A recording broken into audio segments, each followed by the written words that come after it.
ನಮಸ್ಕಾರ. ಜೀನಿ ನ್ಯೂಸ್ ವೀಕ್ಷಕರಿಗೆ ಸ್ವಾಗತ. ಎಲ್ಲ ವೀಕ್ಷಕರಿಗೆ ನಮಸ್ಕಾರ. ನಾನು ಸಂಧ್ಯಾ.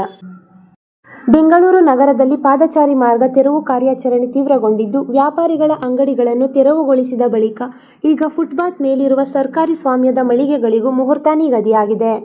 ಬೆಂಗಳೂರಿನಾದ್ಯಂತ 1500 ಕಿಲೋಮೀಟರ್ ಪಾದಚಾರಿ ಮಾರ್ಗವನ್ನು ಒತ್ತುವರಿಯಿಂದ ಮುಕ್ತಗೊಳಿಸುವ ಬೃಹತ್ ಗುರಿ ಹೊಂದಲಾಗಿದ್ದು, ಈಗಾಗಲೇ 500 ಕಿಲೋಮೀಟರ್ಗೂ ಹೆಚ್ಚು ಭಾಗವನ್ನು ತೆರವುಗೊಳಿಸಲಾಗಿದೆ. ಫುಟ್ಪಾತ್ ಮೇಲೆ ವ್ಯಾಪಾರ ಮಾಡುವ ಬಡವರ ಅಂಗಡಿಗಳನ್ನು ತಕ್ಷಣವೇ ತೆರವುಗೊಳಿಸುವ ಅಧಿಕಾರಿಗಳು ಅಲ್ಲಿಯೇ ಇರುವ ಸರ್ಕಾರಿ ಸ್ವಾಮ್ಯದ ನಂದಿನಿ ಬೂತ್, ಹಾಪ್ಕಾಮ್ಸ್ ಹಾಗೂ ವಿದ್ಯುತ್ ಟ್ರಾನ್ಸ್ಫಾರ್ಮರ್ಗಳ ತಂಟೆಗೆ ಹೋಗುತ್ತಿಲ್ಲ ಎಂಬ ಗಂಭೀರ ಆರೋಪ ಸಾರ್ವಜನಿಕರಿಂದ ಕೇಳಿಬಂದಿತ್ತು. ಈ ಆರೋಪಗಳಿಗೆ ಪ್ರತಿಕ್ರಿಯಿಸಿರುವ ಜಿಬಿಎ ಮುಖ್ಯ ಇಂಜಿನಿಯರ್ ಬಸವರಾಜ್ ಕಬಾಡೆ, ನಿಯಮ ಎಲ್ಲರಿಗೂ ಒಂದೇ, ಫುಟ್ಪಾತ್ ಮೇಲಿರುವ ಸರ್ಕಾರಿ ಸ್ವಾಮ್ಯದ ಮಳಿಗೆಗಳಿಗೂ ತೆರವುಗೊಳಿಸಲು ಚಿಂತನೆ ನಡೆಸಿದೆ ಎಂದು ತಿಳಿಸಿದ್ದಾರೆ. ನಂದಿನಿ ಬೂತ್, ಹಾಪ್ಕಾಮ್ ಹಾಗೂ ಬೆಸ್ಕಾಂನ ಅಪಾಯಕಾರಿ 2 ಕಂಬಗಳ ಟ್ರಾನ್ಸ್ಫಾರ್ಮರ್ಗಳನ್ನು ಫುಟ್ಪಾತ್ನಿಂದ ಬೇರೆಡೆಗೆ ಸ್ಥಳಾಂತರಿಸುವಂತೆ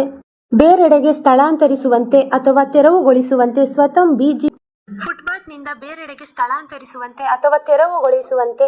ಸ್ವತಃ ಜಿಬಿಎ ಇಂಜಿನಿಯರ್ಗಳೇ ಸಂಬಂಧಪಟ್ಟ ಇಲಾಖೆಗಳಿಗೆ ಅಧಿಕೃತ ಮನವಿ ಸಲ್ಲಿಕೆ ಮಾಡುತ್ತಿದ್ದಾರೆ.